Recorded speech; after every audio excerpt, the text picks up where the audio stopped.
तुम अपने माँ बाप के बारे में बताओ। मेरे पापा के बारे में? मेरे पापा और उनके सारे भाई बहन जन्म से ही विकलांग थे। डॉक्टर ने बताया कि ये एक जेनेटिकल प्रॉब्लम है। ठीक से ना चल पाने की वजह से उनमें से कोई भी स्कूल नहीं जा पाया और पापा और उनके भाई बहन भी अनपढ़ रह गए। इसलिए रिश्तेदारों ने मेरे पापा को धोखा देकर उनसे सारी जायदाद हड़प ली। आमतौर पर लोग नए बच्चे में ये देखते हैं कि वो गोरा या सुंदर है या नहीं, पर मेरे पापा ने सबसे पहले ये देखा कि कहीं मैं विकलांग तो नहीं हूँ। रिश्तेदारों को छोड़कर बाकी सब गांव वाले मुझे सिर्फ सप्पानी का बेटा ही मानते थे। फिर धीरे धीरे मेरा नाम बदलकर कुत्तुराई मुत्ताई रख दिया। दुनिया चाहे जिस भी नजर से देखती हो, लेकिन मेरे पापा ने मुझे एक खूबसूरत बच्चा ही समझा। मुश्किल हालात के बावजूद उन्होंने मुझे पढ़ाया। अच्छी तरह पढ़कर मैं एक टीचर बन गया। मैंने अपने रिश्तेदारों के खिलाफ संपत्ति हड़पने का केस भी किया था और फैसला हमारे ही पक्ष में हुआ था। मेरे पापा हर वक्त सर झुकाकर ही चलते थे, पर मैंने उनका सर ऊंचा कर दिया।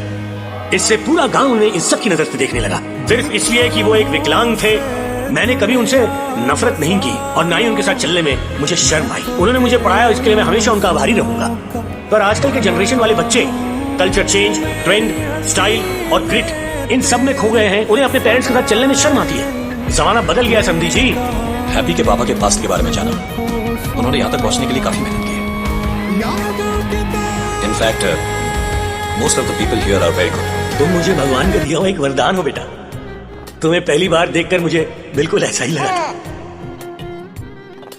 हमने कभी दूसरा बच्चा पैदा करने की सोचा ही नहीं, क्योंकि मुझे डर था कि वो कहीं मेरे पापा की तरह विकलांग ना पैदा हो। बेटा तुम्हारे जैसा सुंदर ना हो। बच्चों में तुम हमेशा मेरे साथ ही रहते थे, हमेशा मुझसे ही चिपके रहते थे तुम।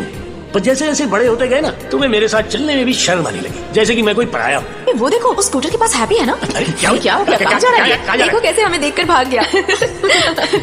वो कैसे खड़ा है, कितना फनी है। एक बार किसी अनजान शख्स ने कुतराई मुत्ताई कह दिया था मुझे। उसके बाद सारे गांव वाले मुझे बस वही नाम से पुकारने लग गए। मैंने भी उस नाम के बारे में सोचा। उसके बाद मैंने ये सवाल किसी से भी नहीं पूछा। मुझे विश्वास था कोई मेरे लिए जरूर आवाज उठाएगा, पर आज तक किसी ने ऐसा नहीं किया। इनफैक्ट तुमने भी कभी ये सवाल नहीं किया। तुमने भी मुझे अपने ससुर के सामने झुकाने की बहुत कोशिश की, पर तुमने अपने पापा के लिए एक बार भी उनके साथ ऐसा नहीं किया बेटा।